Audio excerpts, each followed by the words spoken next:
time for another Devil's Due movie review. And here's the thing, it's the summer of 2024, and so far there have been a whole lot of movies that have gotten good reviews or very positive audience interaction, but have just not pulled in a lot at the box office. It's very confusing. It's like people just lost interest in the theater experience, and it's unfortunate. So, um, a couple of more Devil's Due titles upcoming. A lot of them are pretty recent as opposed to older gems that I'm digging back out. So this one is Horizon Chapter 1. It's the full title's Horizon, an American Saga, and it's a multi-part film series.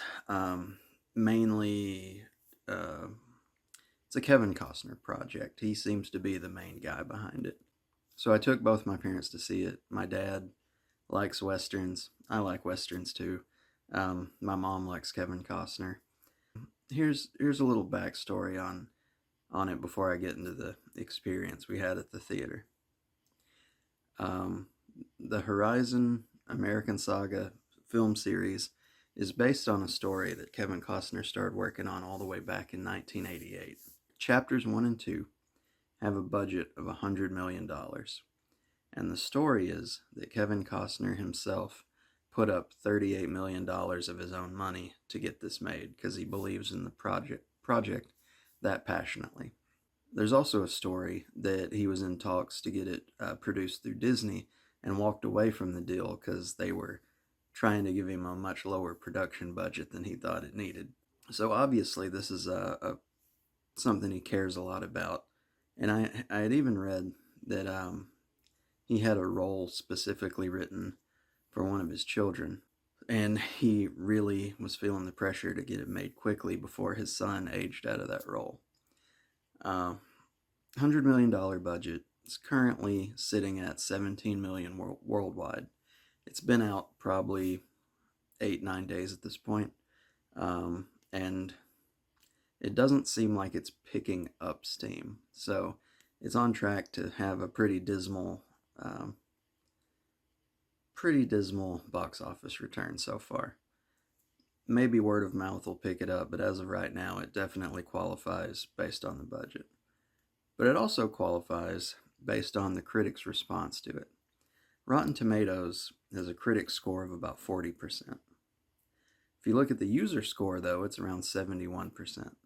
That tells me that even though critics aren't feeling great about it, the average moviegoer is enjoying it if they go see it. IMDb, 7.1 out of 10. I think that is pretty much in line with the user score on Rotten Tomatoes. And some of the critics that were bashing on it were saying the movie doesn't feel self-contained enough. It has Chapter 1 in the title. Obviously, it's not self-contained. There's more to come. Idiots. The cast, Kevin Costner, Robin Hood, Prince of Thieves, Field of Dreams, about a Yellowstone, just a ton of things. Like, you know who Kevin Costner is. Sam Worthington, he was in the first Avatar. He was in Clash of the Titans remake. He's been in a bunch of stuff. Luke Wilson, generally a comedic actor, but in this he puts in a dramatic turn, and he does a pretty good job. Michael Rooker, I see him playing a lot of villains. In this one, he plays a nicer guy, and it's a good change of pace for him, and he nails the role. So those are the biggest names in the movie, but it's full of great character actors that you may not know the name of, but when you see them, you're like, I know that guy. The movie itself, pretty brutal depiction of Western life. It is grim. They kill off characters that you really grow to like and kind of think are going to be main characters. But it has such a big cast that's not really a spoiler because it is very large cast, big ensemble piece. It kind of felt like a mini series in a lot of ways because there's about an hour of the movie following Apaches versus settlers and fighting over the land And one of the things I liked about that segment of the movie is you see every side of the issue. And there's a part where some Apaches are discussing whether or not to run the settlers out, attack them, that kind of thing. And it's so well written, I can honestly say I would have to be in that situation before I know how I would react and which course I would take. Because a schism develops between the people that want to attack the settlers and drive them out, and the ones that are live and let live. If we don't bother them, they won't bother us. And both sides are making very valid points. And the movie doesn't really cast a judgment on who's right and who's wrong. I mean, it may later, because like I said, there are multiple chapters to this, and I've only seen the first one.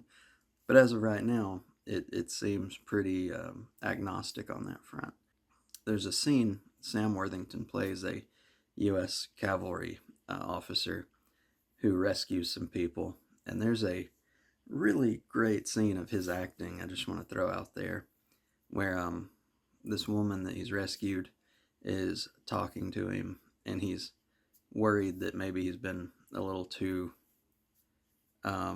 friendly towards her, and she says something to the effect of, all your behavior has been more than honorable. And it's a really subtle piece of body movement, no dialogue it required, where he's slouched over and you see him kind of straighten his back for a split second when she says, your behavior's been honorable. And it's almost like it was a subconscious reaction as opposed to a conscious choice. The next segment of the movie covers some people in Wyoming, and through a comedy of errors, someone gets shot and someone has to go on the run. I don't want to spoil more than that, but and then the third story is a wagon train traveling through Kansas and the hardships and trying to manage the people from different backgrounds that are all involved in this wagon train. And Luke Wilson plays the leader of that caravan. Does a good job. The acting is great. The action's good. I mean, it has some pretty brutal scenes in it. And overall, very good movie. It is 3 hours long, but I will say it went by fairly quickly. Looking forward to part 2.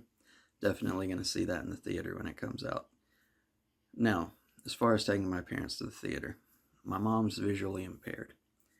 And the theater had a notice on their website saying they have these devices that, headphones that sync with the movie that you're watching and do descriptive audio. So in addition to the dialogue in the movie, you have a track of a narrator kind of telling you about the action. It's a way for my mom to feel part of the group and enjoy the movie with the rest of us. Well, apparently no one has ever asked for them at the theater, and no one knew how to work them, and it just ended up being a disastrous experience. So my dad was whispering the action to her in the theater the whole time, which, I mean, you got to do what you got to do. But I really hope it didn't bother anybody, and it was quiet enough that nobody really noticed. But she enjoyed the movie. My dad enjoyed the movie. A friend I brought along said he really enjoyed it. But at the end of the movie, credits start to roll, and somebody in the darkened theater starts clapping. You know, standing ovation kind of situation. And they are the only one clapping. And I mentioned that in the car. I was like, I felt bad for that person that started clapping and nobody else joined in. And my mom said, well, I wanted to join in. I thought it was that good. And I said, well, why didn't you? You just left that poor person out there hanging. And she said, well, no one else did. Why didn't you? And I was like, I don't clap at movies. Like, there's not a filmmaker in the theater that's going to get that applause. Totally worth going to see. And if you're afraid you're not getting your money's worth, I mean, you're getting 3 hours of runtime. So, yeah, just go see it.